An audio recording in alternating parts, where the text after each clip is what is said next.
محترم بزرگوں، دوستوں، عزیزوں،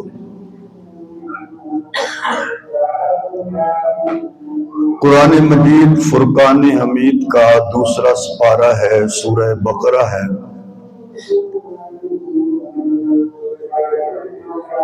اللہ جل شانہ نے ارشاد فرمایا کہ اے ایمان والو، تم پر روزوں کو فرض کیا گیا جس طرح تم سے پہلے لوگوں پر روزوں کو فرض کیا گیا تھا، تاکہ تم متقی پرہیزگار بنو۔ اور یہ گنتی کے دن ہیں، اگر کوئی مریض ہے، کوئی سفر پر ہے تو وہ دوسرے دنوں میں اس کی قضا کر لے۔ اللہ کریم و رحیم کا یہ احسان ہے کہ اس نے نبی کریم علیہ السلام کی نسبت سے اس امت کو دن بھی برکتوں والے عطا فرمائے ہیں، راتیں بھی برکت والی عطا فرمائی ہیں، مہینے بھی برکت والے عطا فرمائے ہیں۔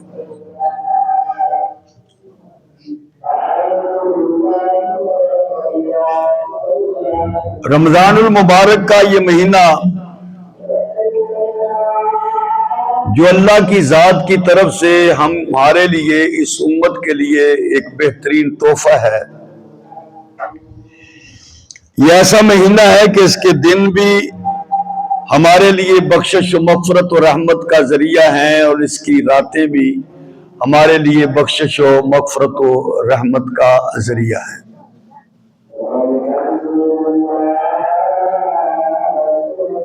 اللہ کریم و رحیم نے فرمایا کہ ایمان والو، تم پر روزوں کو فرض کیا ہے۔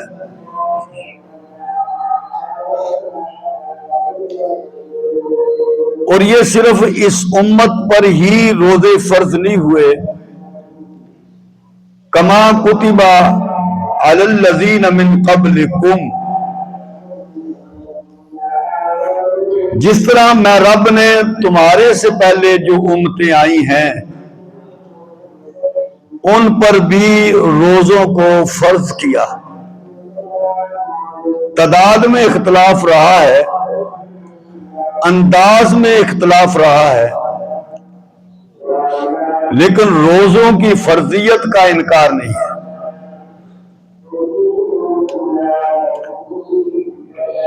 تورات کی کتاب ہے، کتاب خروج، آج بھی ہے، تورات کا حصہ ہے۔ اس میں حضرت موسیٰ علیہ السلام کے 40 روزوں کا ذکر ہے کہ کوہ طور پر آپ نے 40 روزے رکھے، یہ تورات میں موجود ہے۔ جو آج بائبل ہے موجودہ، اس میں ایک کتاب ہے جس کو دانیال علیہ السلام کی کتاب کہا جاتا ہے۔ اس کتاب کے اندر حضرت دانیال علیہ السلام کے 3 ہفتوں کے روزوں کا ذکر ہے کہ 3 ہفتے روزے رکھے۔ تورات کی کتاب ہی ہے کتاب سلاطین، یہ 2 ہیں، کتاب سلاطین اول اور دوم۔ جو کتاب سلاطین اول ہے اس میں حضرت الیاس علیہ السلام کے 40 دن کے روزوں کا ذکر موجود ہے۔ انجیل متی اور انجیل لوکا کے اندر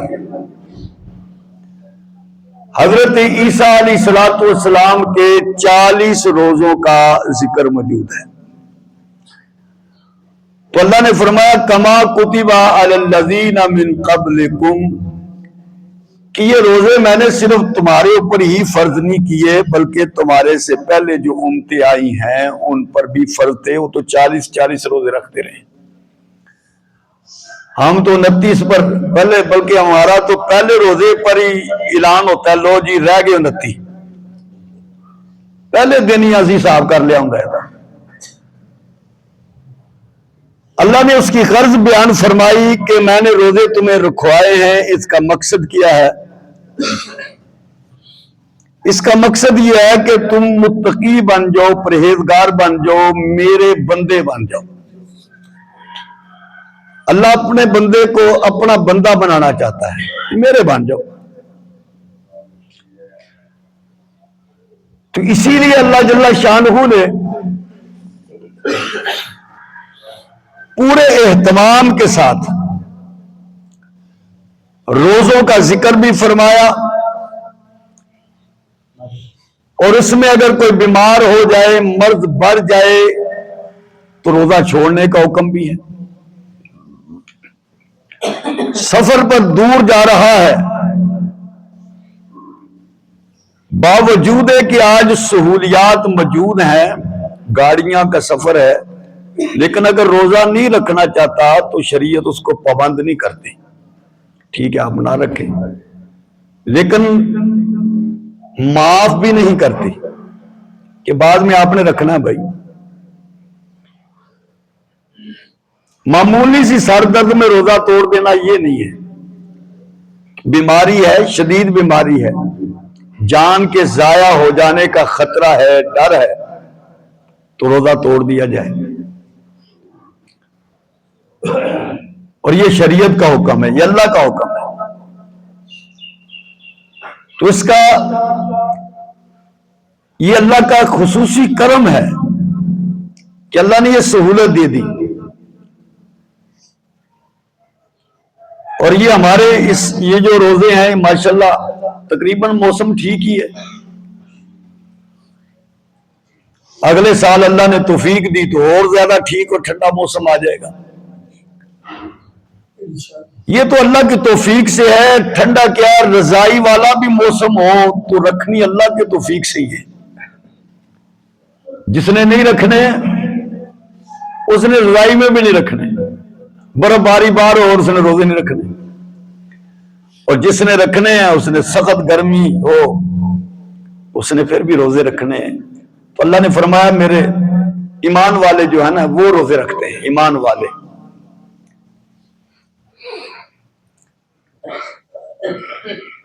اللہ پاک نے اسی لیے خصوصی اپنے ایمان والے بندوں کا ذکر کیا، کیا میرے ایمان والو تمہارے اوپر میں نے روزوں کو فرض کیا ہے۔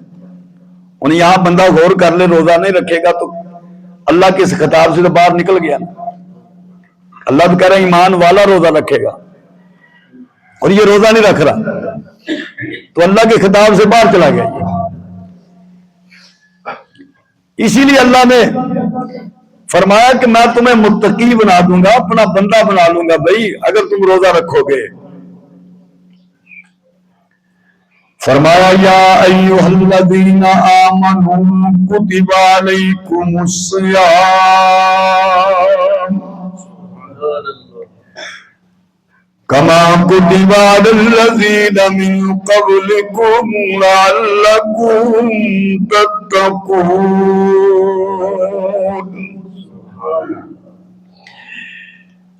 اللہ فرماتے ہیں ایمان والو میں رب نے تمہارے اوپر روزوں کو فرض کیا ہے۔ ایمان والا کون ہے؟ یؤمنون بالغیب، جو ان دیکھے بغیر دیکھے اللہ پر ایمان رکھنے والا۔ وَيُقِيمُونَ الصَّلَاةَ، اور نماز قائم کرنے والا۔ وَمِمَّا رَزَقْنَاهُمْ يُنْفِقُونَ،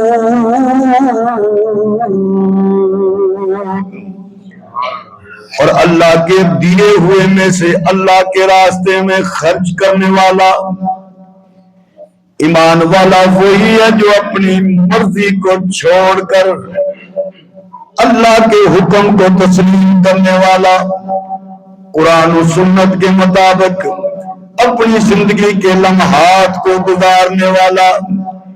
اسی لیے اللہ پاک نے فرمایا والذین آمنوا باللہ ورسلہ، وَلَمْ يُفَرِّقُوا بَيْنَ أَحَدٍ مِّنْهُمْ أُولَئِكَ سَوْفَ يُؤْتِيهِمْ أُجُورَهُمْ وَكَانَ اللَّهُ غَفُورًا رَحِيمًا۔ اللہ فرماتا ہے ایمان والے جو اللہ پر بھی ایمان، رسول پر بھی ایمان، ان میں جدائی فرق نہیں کرتے کہ اللہ کو مانا رسول کو نہیں مانا، ایسا نہیں۔ اولئک سوف یؤتیہم اجورہم، اللہ فرماتا ہے ان ایمان والوں کو میں اللہ ضرور بضرور اجر عطا کروں گا، کیونکہ میں غفور بھی ہوں، میں رحیم بھی ہوں۔ تو اس مہینے کے اندر اللہ پاک اپنے بندے کو، مومن بندے کو خطاب کر رہا ہے کہ میرے ایمان والوں، میرا حکم ہے کہ روزے رکھو، میری تابعداری فرما برداری کرو، روزے تم رکھو، لعلکم تتقون، میں تمہیں متقی بنا دوں گا، اپنا بنا دوں گا۔ اور جسے اللہ اپنا بناتا ہے تو کیا خطاب کرتا ہے؟ فرمایا یا ایتھا النفس المطمئنہ ارجعی الی ربک راضیۃ مرضیہ فادخلی فی عبادی وادخلی جنتی۔ جب آخری لمحے اس مومن کے، متقی کے، اللہ کے ماننے والے کے آتے ہیں، فرشتے کہہ رہے ہوتے ہیں او اطمینان والی روح، اللہ کو راضی کرنے والی روح، اللہ کی تابعداری میں زندگی گزارنے والی روح، ارجعی الی ربک راضیۃ مرضیہ، آج اللہ کی طرف اس حال میں چلی جا، اللہ تجھ پر راضی ہے اور تو اللہ کی عطاؤں پر راضی۔ فَادْخُلِي فِي عِبَادِي، میرے بندوں میں داخل ہو جا، اور جسے اللہ اپنا بناتا ہے وَادْخُلِي جَنَّتِي، تو میری جنت میں داخل ہو جا۔ اسی ایمان والے کو اللہ خطاب کر رہا ہے، یا ایھا الذین آمنوا کتب علیکم الصیام، ایمان والو اللہ نے تم پر روزوں کو فرض کیا ہے، روزے آگے تو خوش ہو جاؤ، ناراض نہ ہو، اللہ کی عطاؤں پہ اس کا شکر ادا کرو۔ الہی شکر تیرا پھر ماہ سیام آیا، الہی شکر تیرا پھر ماہ سیام آیا، ماہ سیام ہی نہیں عید کا پیغام آیا۔ یہ تو اللہ پاک نے میرے لیے اور آپ کے لیے خوشی کا مہینہ عطا فرمایا ہے، جس کے شروع کے 10 دن اللہ پاک نے اس امت کے لیے رحمتوں، پھر بخششوں، پھر جہنم سے نجات کے یہ سارے دن بنا رکھے ہیں۔ اسی لیے نبی کریم علیہ السلام نے فرمایا اگر میری امت کو یہ پتہ چل جائے کہ اللہ نے روزوں میں ان کے لیے کیا رکھا ہے، تو میری امت کے سارے افراد یہ دعا کرنا شروع کر دیں، اللہ روزے 1 مہینے کے نہیں پورے سال کے بنا دے۔ اگر روزے کے مقام کو، اجر و ثواب کا بندے کو علم ہو جائے، نبی کریم علیہ السلام فرماتے ہیں پھر وہ یہی دعا کرے گا اللہ اس رمضان کو ختم ہی نہ کر، پورے سال تک ان روزوں کو کر دے، بڑھا دے۔ ہم تو 2930 پر تھک جاتے ہیں، مگر نبی کریم علیہ السلام فرما رہے ہیں جسے اس کے اجر و ثواب کا پتہ چل جائے وہ اس کی تمنا کرے گا، اس کی خواہش کرے گا۔ ایک صحابی جو قبیلہ بنو خزاع کے تھے وہ کھڑے ہوئے، عرض کی یا رسول اللہ صلی اللہ علیہ وسلم ذرا اس کی وضاحت تو فرما دیں، آپ نے جو بیان کیا ہے ان نعمتوں کا ذکر کر دیں جو آپ نے رمضان کی فضیلت کے سلسلے میں بیان فرمائی ہے۔ نبی کریم علیہ السلام نے فرمایا مجھ سے پوچھنے والوں سنو، جب رمضان کا پہلا دن پہلی رات ہوتی ہے اللہ پاک جنت کو اپنے روزے رکھنے والے بندوں کے لیے سنوار دیتا ہے، سجا دیتا ہے۔ رمضان کی پہلی رات جب ہوتی ہے اللہ کے عرش ایک ہوا چلنی شروع ہوتی ہے، جس ہوا سے جنت کے پتے، درختوں کے پتے، ان میں کھڑکھڑاہٹ کی آواز پیدا ہوتی ہے، ایک عجیب سی آواز، پرکیف سی آواز، عجیب سی لہر پیدا ہوتی ہے، پورے اپنے اپنے کمروں سے محلہ سے باہر نکلتی ہیں اور کہتی ہیں اللہ اس مہینے میں جو تیرے بندے ہمارے شوہر ہیں اللہ ان کو ہمارے لیے مقرر کر دے تاکہ ہمیں ان کے ذریعے سکون حاصل ہو۔ نبی کریم علیہ السلام نے فرمایا تم جانتے ہو اللہ نے ان روزے داروں کے لیے جو بیویاں جنت میں تیار کر رکھی ہیں موتیوں کے محل میں رہنے والی وہ عورتیں ہوں گی، اللہ پاک ان کو 70 جوڑے عطا کرے گا، ہر جوڑے کی رنگت علیحدہ ہوگی، ہر جوڑے کی خوشبو علیحدہ ہوگی، ان کے جو بسترے ہوں گے تو 70 ہوں گے، اللہ پاک ان کو جو پلنگ عطا کرے گا یاقوت اور موتی کے پلنگ ہوں گے، ان کے اوپر رمضان کے روزے رکھنے والے جنتیوں کی عورتیں رہ رہی ہوں گی۔ ایمان والو یہ اجر و ثواب تو صرف رمضان کے روزوں کا ہے، باقی نمازوں کا اجر و ثواب تو اللہ نے علیحدہ بنا رکھا ہے۔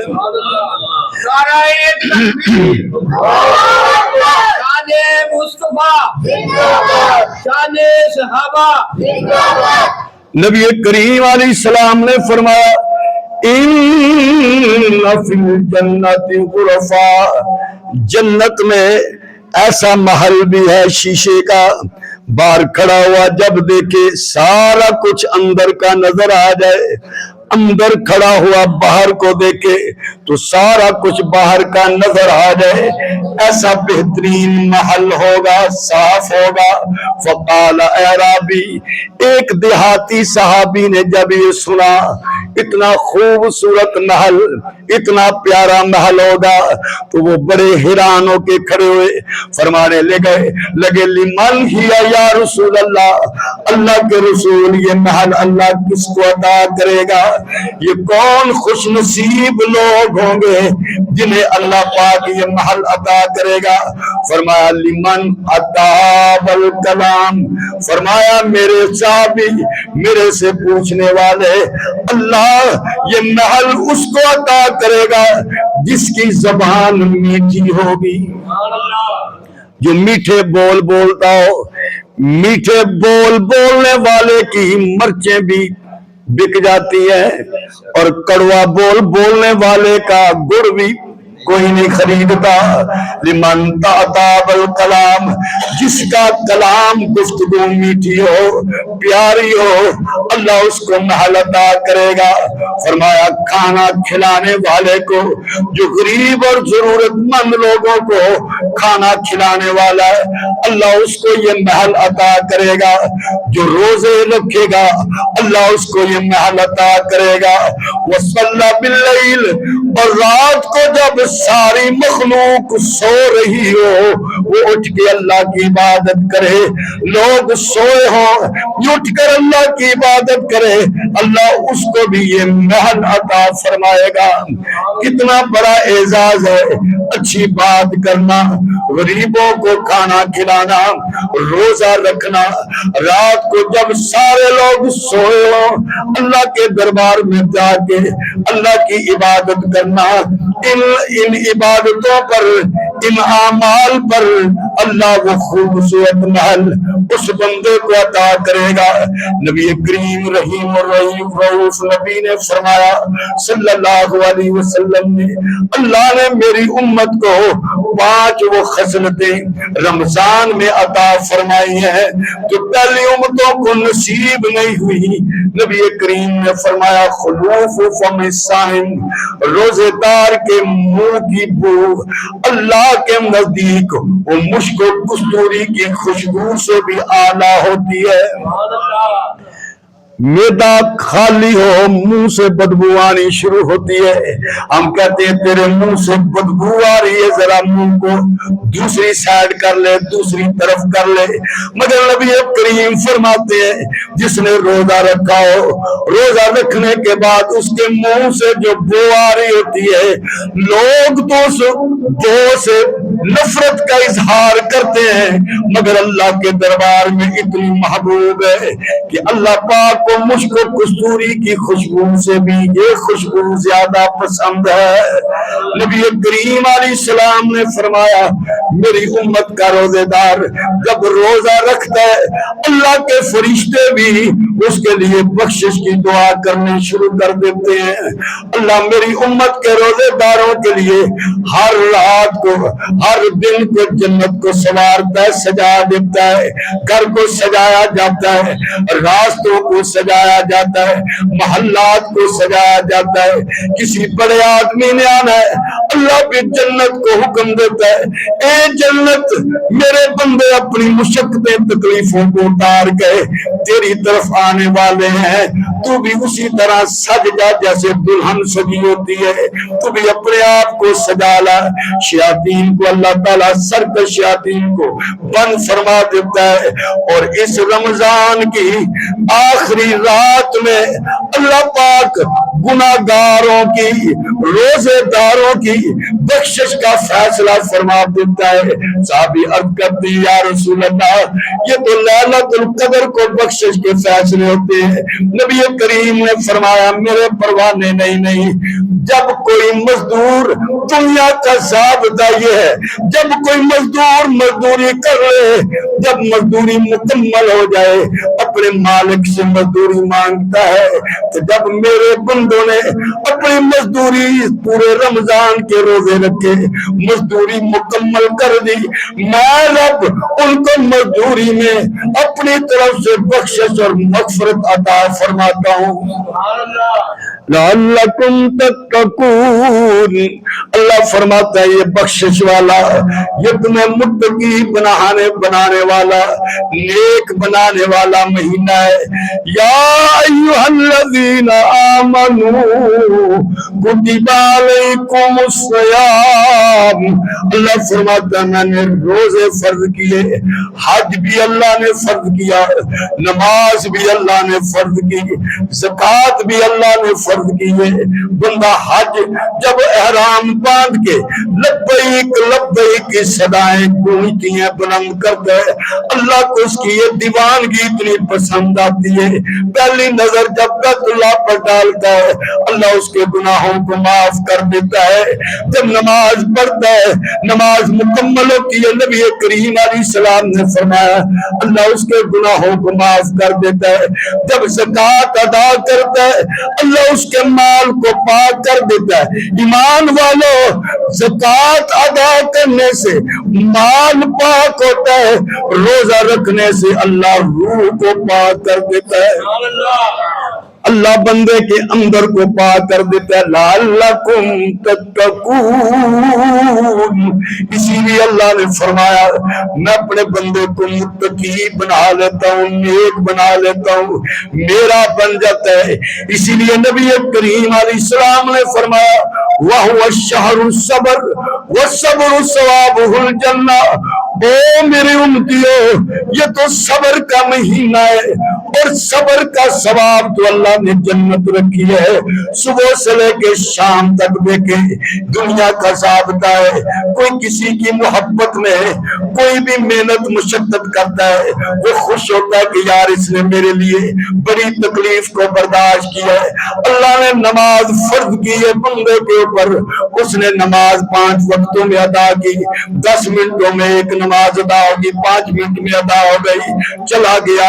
حج آیا تو چند دنوں کا یہ موسم ہے، حکم ہے ادا کر لیا، زکات منٹوں میں ادا ہو جاتی ہے۔ اللہ دیکھنا چاہتا ہے کہ میرا بندہ میرے ساتھ کتنی محبت اور پیار رکھتا ہے، اس لیے اللہ نے فرمایا کتب علیکم الصیام، میں نے روزے فرض کیے صبح سے لے کے شام تک۔ میرے بندے تمہیں کھانا بھی کچھ نہیں، پینا بھی کوئی نہیں ہے، غلط سننا بھی نہیں، غلط بولنا بھی نہیں، غلط چلنا بھی نہیں۔ میں رب یہ دیکھنا چاہتا ہوں کہ میرے بندے کو میرے ساتھ کتنی محبت کتنا پیار ہے۔ جب اس ادا میں بندہ اپنے روزے کو ادا کرتا ہے تو اللہ تعالیٰ کی طرف سے کسی روزے دار کے لیے بخشش اور مغفرت کا فیصلہ ہو جاتا ہے۔ شہر صبر صبر ہے، صبح سے لے کے شام تک اس نے کچھ بھی نہیں کھایا، کوئی چیز استعمال نہیں کی، اس کے سامنے کوئی بیٹھا ہوا پانی پی رہا ہے مگر یہ صبر کر رہا ہے، کوئی کھا رہا ہے مگر اس نے صبر کیا، نہ کھانے میں شریک ہوا، اللہ کا حکم مان لیا۔ دسترخوان سجا ہوتا ہے، میں اکثر مثال دیتا ہوں، دسترخوان سجا ہوتا ہے، بچے بیٹھے ہوئے، پکوڑے رکھے ہوئے، سموسے رکھے ہوئے، شربت بنا ہوا ہے، مختلف قسم کی چاٹ بنی ہوئی ہے، بچہ آتا ہے پکوڑا اٹھاتا ہے اور کھانا شروع کر دیتا ہے، پھر ایک پکوڑا پکڑ کے اپنے باپ کے منہ کے قریب کرتا ہے، ابا جی کھا لو، باپ منہ کو پھیر دیتا ہے، بیٹا پھر کہتا ہے ابا جی کھا لو، باپ کہتا ہے میں نے نہیں کھانا، بیٹا کہتا ہے ابا یہ تو حلال پیسوں کی حرام تو نہیں ہے، کھاتا کیوں نہیں؟ پورا سال یہ پکوڑے حلال تھے، سموسے حلال تھے، یہ ساری چاٹ حلال تھی، آپ ابھی کیوں نہیں استعمال کرتے، کیوں نہیں کھاتے؟ باپ کہتا ہے بیٹا میں اپنے رب کے حکم کا پابند ہوں، جب میرا اللہ کہے گا تو میں کھا لوں گا، جب میرا اللہ روکے گا تو میں رک جاؤں گا۔ یہی صبر ہے، جب صبر کرتا ہے اور پھر صبر کا انعام تو اللہ نے قرآن میں بیان کیا، ان اللہ مع الصابرین، اللہ تو صبر والوں کے ساتھ ہوتا ہے۔ اور حضور نبی کریم رحیم اور رؤوف نے اپنے بیان میں فرمایا شہر الصبر وصبر ثواب الجنہ، اے میری امتیوں یہ مہینہ صبر کا بھی ہے اور صبر کا ثواب اللہ نے جنت رکھی ہے کہ اللہ اس صبر کرنے والے کو جنت عطا کرتا ہے۔ ہم جس وقت افطاری کا وقت ہے ساری چیزیں سامان سجا ہوتا ہے، مختلف چیزیں سامنے نظروں میں گونج رہی نظر آ رہی ہوتی ہیں، ہم دیکھ رہے ہوتے ہیں مگر بندہ صبر کر رہا ہوتا ہے، لیکن ہماری کیفیت عجیب ہوتی ہے، ہم کبھی پکوڑوں کو دیکھتے ہیں، سموسوں کو دیکھتے ہیں، مختلف چیزوں کی طرف دیکھتے ہیں اور پھر دیکھتے ہیں گھڑی کی طرف، کیونکہ ہماری عادت یہ ہے کہ جلدی جلدی کام ختم ہو اور ہم کھائیں اور پیئیں، ادھر سے اعلان ہو کھا اور پی رہے اور ہماری جان چھوٹ جائے۔ مگر اللہ کے نبی کریم نے فرمایا اے میرے امتیو یستجیب فیہ دعا، یہ تو وقت ہی دعا کی قبولیت کا ہے۔ حضور فرماتے ہیں افطاری کا وقت دعا کی قبولیت کا وقت ہوتا ہے، اس وقت ہاتھ اٹھا لیا کرو، اللہ کے دربار میں کچھ مانگ لیا کرو، معافی کا سوال کر لیا کرو، کچھ طلب کر لیا کرو، ساری چیزیں آپ نے ہی کھانی ہے اور آپ ہی لے کر آئے ہیں، آپ نے استعمال کرنی ہے، مگر وہ وقت جو قبولیت کا وقت ہے دعا کا، اللہ کے دربار میں ہاتھ اٹھا لیا کرو کیونکہ اس کی رحمت کے سارے دروازے کھلے ہوتے ہیں۔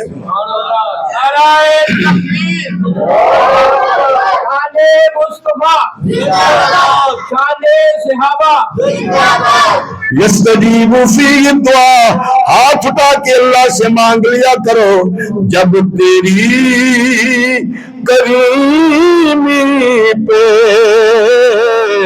نظر جاتی ہے، زندگی کتنے مراحل سے گزر جاتی ہے، جب تیری کریمی پہ نظر جاتی ہے، زندگی کتنے مراحل سے گزر جاتی ہے، بے طلب ہی دیتا ہے مجھے دینے والا، بے طلب ہی دیتا ہے مجھے دینے والا، ہاتھ اٹھتے نہیں، ہاتھ اٹھتے نہیں کہ دعا قبول ہو جاتی ہے، تیرے کرم سے اے کریم کون سی شے ملی نہیں، جھولی ہی میری تنگ ہے پر تیرے یہاں کمی نہیں، یستجیب فیہ الدعاء، کہ میں اس وقت ان لمحات میں اپنے بندے کی دعاؤں کو قبول کرتا ہوں۔ تو کتنا کریم رب ہے، کتنا رحیم رب ہے کہ اپنے بندے کے لیے اس نے بخشش کے، مغفرت کے دروازے کھولے ہوئے، اور پھر نبی کریم علیہ السلام نے فرمایا اس کے لیے تو روزے دار کے لیے میری اللہ کی مخلوقات استغفار کر رہی ہوتی ہیں، مچھلیاں سمندروں میں، دریاؤں میں اس روزے دار کے لیے استغفار کی دعا کر رہی ہوتی ہیں۔ تو کتنا بڑا اعزاز ہے اس امتی کے لیے۔ بلکہ ایک روایت میں آتا ہے کہ حضور نبی کریم علیہ السلام نے فرمایا اللہ عرش اٹھانے والے فرشتوں کو یہ کہتا ہے یہ جو تم ذکر میں لگے ہو چھوڑ دو، میرے روزے داروں کی آمین پر تم آمین کہو، میرے روزے دار جو دعائیں کر رہے ہیں نا ان دعاؤں پر آمین کو، تم اپنا ذکر چھوڑو۔ یعنی عرش اٹھانے والے وہ فرشتے، اللہ کے مقرب فرشتے، ان کو اللہ کی طرف سے یہ حکم ہو جاتا ہے کہ آج بھائی جتنے بھی میرے روزے دار آج دعا کریں گے تو اس دعا پر تم نے آمین کہنی ہے۔ اسی لیے نبی کریم علیہ السلام نے فرمایا کہ جو ایمان اور یقین کے ساتھ روزے رکھے گا اللہ اس کے گناہوں کو معاف کر دے گا، اور جو ایمان اور یقین کے ساتھ رات کو عبادت کرے گا اللہ اس کے گناہوں کو معاف کر دے گا۔ فرمایا روزے اللہ نے فرض کیے اور تمہارے لیے راتوں کو عبادت کرنا سنت میں نے قرار دیا۔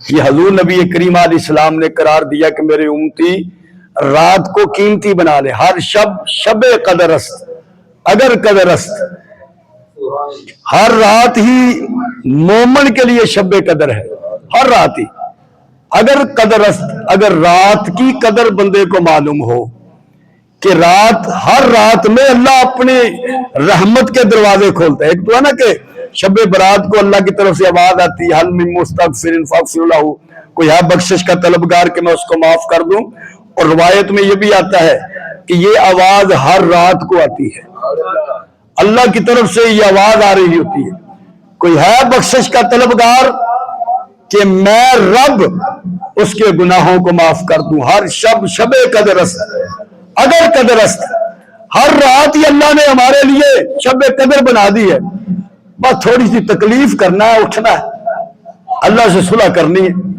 اللہ کے دربار میں مانگت اور سوالی بننا ہے، اپنے سر کو سجدے میں رکھ دینا، اس کے ہاں قبولیت میں دیر نہیں ہوتی۔ تو فرمایا رات کو جو اٹھ کے عبادت کرتا ہے اس کے بھی گناہ معاف ہوتے ہیں. تو ماشاءاللہ تراویح ہے. اور یہ رمضان کیونکہ قرآن کا مہینہ ہے، سب سے زیادہ قرآن اسی مہینے میں پڑھا جاتا ہے. اور یہ سعادت ساری حضرت عمر ابن خطاب کو حاصل ہوئی. حضرت عمر نے ایک امام کے پیچھے پوری امت کو کھڑا کر دیا اور قرآن کی حفاظت کا ذریعہ بنا دیا. یہ تراویاں نہ ہوتی تو حافظہ نے کتنے قرآن یاد رکھنا ہے؟ کسی نے کوئی پڑھنا نہیں تھا. یہ حافظ جب مہینہ رمضان کا آنے والا ہوتا ہے، ایک مہینہ پہلے تیاری شروع ہو جاتی ہے. اور ماشاءاللہ آج کل تو پکھے بھی نہیں چلتے، پکھا چلتا ہے تو گلتی بھی لنگ جاتی ہے، کھڑ کھڑ جو ہوندی پکھے دی. آج کل پکھے بھی ماشاءاللہ نہیں، حافظ نو تیاری بھی فل کرنی پہنتی. تو رات کی عبادت کو بوجھ نہ سمجھو. ساڈے یہاں ماشاءاللہ لاش جدوں ہوندی ہے نا، لاش میت وہ امام دے اگے ہوندی ہے، ایتھے میت امام دے پیچھے ہوندی ہے، سارے لمبے پے ہوندے. ادھر والی میتیں جو ہے نا ہماری زندہ میتیں، وہ امام کے پیچھے ہوتی ہیں. جو مردہ میت ہوتی ہے وہ امام کے آگے ہوتی ہے. حضور نبی کریم علیہ السلام اسی لیے فرما رہے ہیں کہ اس کی رات کی عبادت کو میں نے سنت قرار دیا ہے. تو یار ایک مہینہ ایام معدودات، اللہ نے فرمایا گنتی کے دن ہے، کوئی 40 روزے بھی نہیں ہیں، گنتی کے راتیں، گنتی کے دن، پھر دن بھی بخشش، رات بھی بخشش.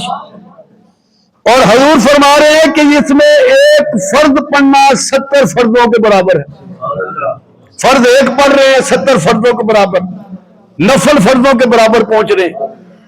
تو پھر قرآن کی تلاوت کا ثواب بھی تو بڑھے گا نا. خود پڑھے گا تو بھی بڑھے گا، سنے گا تو بھی ثواب بڑھے گا.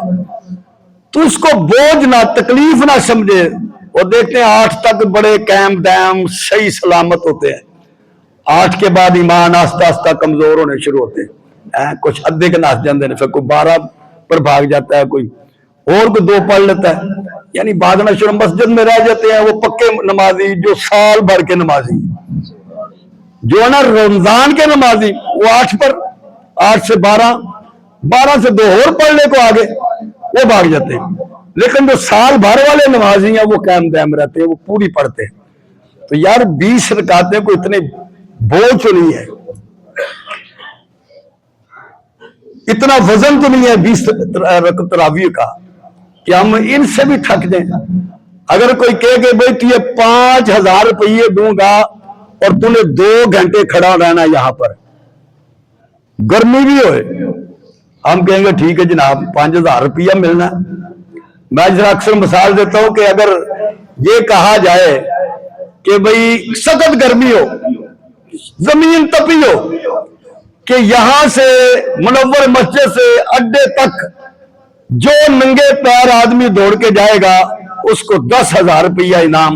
تو بابیاں بھی جتیاں لا لینی ہیں، بابے نے بھی جوتی اتار لینی ہے. کوئی کہے بابا تو کی کہے گا دفعہ مار، کی پتہ میں جیت جاؤں. روپیے 10,000، 10,000 پر اس کی نظر ہے، مشقت پہ نظر نہیں ہے. کہ جس کی نظر اللہ کی عنایت پر ہو، اللہ کی عطا پر ہو، اللہ کی رحمت پر ہو، تو پھر اس کی نظر مشقت پر کیوں ہے، تکلیف پر کیوں ہے کہ یار اوکھی بڑی ہے، پڑھنا اوکھا ہے، کھڑا ہونا مشکل ہے. یہ اسی آدمی کی بات ہوگی کہ جو صرف دنیا کے نظریے پر، دنیا کے سوچ پر ہو، اور جسے یہ پتا ہو کہ میرے اللہ نے اتنا بڑا مجھے انعام دینا ہے، تو اس کے لیے کوئی مشکل نہیں ہے. اس لیے اہتمام کریں رمضان المبارک میں. ایک تو روزوں کا اہتمام ہو، پھر روزے کو بچانے کا بھی اہتمام ہو. روزہ رکھنا علیحدہ چیز ہے، روزے کو بچانا علیحدہ چیز ہے. گالی گلوچ سے، غلط باتوں سے. کان کا بھی روزہ ہوتا ہے، آنکھ کا بھی روزہ ہوتا ہے. غلط نہ دیکھیں، غلط نہ سنیں، اپنے آپ کو اس چیز سے بچائے. دوسری چیز ہے قرآن کی تلاوت ہے، جتنی ہو سکے اتنی کرے. ایک سپارہ پڑھ سکتا تو ایک سپارہ پڑھے، تقسیم کر لے. اگر سپارہ فوراً نہیں پڑھ سکتا تقسیم کر لے، فجر کے بعد تھوڑا پڑھ لے، ظہر کے بعد تھوڑا سا پڑھے، عصر تک ختم ہو جاتا ہے. 15-15 منٹ، 10-10 منٹ بھی لگائے تو 10 منٹ میں سپارہ 15 منٹ میں سپارہ ختم ہو جاتا ہے، تو ایسے تقسیم کر کے پڑھ لے۔ پھر فرمایا لا الہ الا اللہ کا ذکر زیادہ کرو، استغفار زیادہ کرو، اور اس میں جنت کا سوال اللہ سے زیادہ کرو، جہنم سے پناہ زیادہ اللہ سے مانگو۔ تو ذکر کوئی قید نہیں ہے کسی کمرے کے اندر، وضو کی بھی کوئی شرط نہیں ہے، آپ چلتے پھرتے اٹھتے بیٹھتے آتے جاتے ذکر کو کر سکتے ہیں۔ اور پھر اس میں ایک اور چیز ہے کہ اہتمام ہم اپنے دسترخوان پر کرتے ہیں، تو اگر اللہ وسعت دے دے تو کسی کا روزہ بھی افطار کروا دو، لیکن روزہ سیاسی افطار نہ ہو، اللہ کی رضا والا افطار ہو۔ ایک ہوتا ہے افطار پارٹی ہے جناب، پتہ چلے کہ میں نے افطار کروایا ہے، اور ایک ہے صرف اللہ کو راضی کرنے کے لیے۔ تو حضور نے کیا فرمایا صلی اللہ علیہ وسلم نے کہ اگر ایک کھجور پر بھی روزہ افطار کرا دو گے، پانی کے چلو پر روزہ افطار کرا دو گے، ایک کچی لسی کے گلاس پر روزہ افطار کرا دو گے، اللہ اس کے بھی گناہ معاف کر دے گا، جہنم سے اس کو بھی خلاصی دے دے گا۔ کوئی مشکل ہے؟ کھجور کسی کو دے دو، کسی نمازی کو، لو جی ہماری طرف سے آج بھی آپ نے روزہ، پر وہ بھی نہ کہ ایک کھجور دیتی ہے، یہ نہ کہ لے لے، اس کے خلوص کو ٹھکرائے نہ، لے لے اور اس کے ساتھ روزہ افطار کرے، اس کو تو ثواب ملنا روزہ افطار کرنے کا، اور اسے افطاری کا ثواب مل جانا۔ تو کتنی آسانی ہے اس دین میں، اس شریعت میں۔ الدین یسر، نبی کریم علیہ السلام نے فرمایا دین تو میں آسان لے کر آیا، مشکل دین نہیں لے کر آیا۔ تو روزہ خود افطار کر رہے ہیں تو کسی کا بھی کرا دیں۔ پھر اس میں تیسری چیز یہ ہے کہ غریب غربا کا احساس رکھیں، ضرورت مندوں کا احساس رکھیں۔ اکثر لوگ زکوٰۃ نکالتے ہیں، یہ رمضان میں نکالتے ہیں، تو زکوٰۃ نکال لی ہے تو اپنے پہلے عزیز و اقارب رشتہ داروں میں کوئی غریب ہے، کوئی بہن غریب ہے، کوئی بھائی غریب ہے، کوئی اور رشتہ دار غریب ہے، کوئی بیوہ عورت ہے، کوئی بچے یتیم ہے، تو اس کا خیال رکھیں۔ پھر اپنے پڑوس میں دیکھ لیں، اپنے گاؤں میں دیکھ لیں، اپنے محلے میں دیکھ لیں، جو غریب ہے اس کو دے دیں، تو اس کی ضرورت کو پورا کر دیں۔ اسی لیے فطرانہ رکھا گیا ہے۔ فطرانے کی وجہ کیا ہے؟ حضور نے فرمایا شہر المواسات، یہ ہمدردی کا مہینہ ہے، اس میں ایک دوسرے کے ساتھ ہمدردی کا معاملہ کرو، خیال رکھو۔ تو فطرانے کا مقصد بھی خیال رکھنا ہے کہ ہم فطرانہ اس لیے دیتے ہیں غریب غربا کو تاکہ وہ بھی عید کی خوشیوں میں شریک ہو جائیں۔ تو اس چیز کا بھی اہتمام کریں۔ اگر کسی نے زکوٰۃ دینی ہے تو روزوں میں اگر زکوٰۃ دیتا ہے تو پھر اس میں پہلے اپنے رشتہ داروں کو یاد رکھے۔ اسی طرح مدرسے ہوتے ہیں، مدارس میں بچے پڑھتے ہیں، کتنے کتنے طلباء ہوتے ہیں، ان کا کھانا پکانا، اس میں اگر آپ کا پیسہ خرچ ہو جائے گا تو زیادہ ثواب ہوگا، کیونکہ بچے جو پڑھیں گے، آپ نے جو کھلایا وہ کھا کر جو ان نے پڑھا ہے، تو بسم اللہ کی باء پڑھی ہے تو بھی ثواب ہے، بسم اللہ کی سین پڑھی ہے تو بھی اس میں آپ کا ثواب ہوگا۔ تو اپنے مدارس کو بھی یاد رکھیں، غریب غربا کو بھی یاد رکھیں۔ روزے کو اگر کسی آدمی نے غلطی سے کوئی پانی پی لیا پہلے روزے میں، پلیکھا لگ ہی جاتا، بندے بھول جاتا ہے، تو اگر اس نے پی لیا بھول کر پانی، تو پھر جب یاد آ جائے تو پھر اس کا روزہ ہے۔ یہ نہیں کہ ہم بھول لیا تو ٹھیک ہے پی لا ہوں میں، یہ نہیں، بھول گیا یاد آ گیا تو اس کا روزہ باقی ہے۔ اگر وہ پی رہا پانی اور دوسرے آدمی کو نہیں چاہیے کہ اس کو کہنا، ہو سکتا پتہ نہیں کتنی پیاس لگی ہو، تو دوسرے کو یاد نہیں کروانا چاہیے اس کو، پی لے تو پی لینے کے بعد کہ یار تو روزہ نہیں رکھے، تو پھر اس کے اگر اس نے روزہ رکھا ہوگا تو کہے گا ہاں ہو یار مجھ سے غلطی ہوگی۔ تو یہ اگر کھا لیا غلطی سے کھا لیا تو روزہ باقی رہے گا، اور اگر غلطی کو گلتان بنا دیا تو پھر روزہ نہیں ہوگا، پھر آپ کو اس کا کفارہ بھی ادا کرنا پڑے گا۔ تو اس طریقے سے آدمی غسل کرنا چاہتا ہے تو غسل بھی کر سکتا ہے۔ حضرت عبداللہ ابن عمر، گرمی تو نہیں ہے ہمارے موسم ٹھنڈا ہے، حضرت عبداللہ ابن عمر رضی اللہ تعالیٰ گرمی ہوتی تھی تو اپنی چادر کو گیلا کر کے اپنے سر پر ڈال لیتے تھے۔ تو مطلب گرمی سے بچاؤ کے لیے بندہ غسل کرتا ہے تو غسل بھی کیا جا سکتا ہے روزے میں۔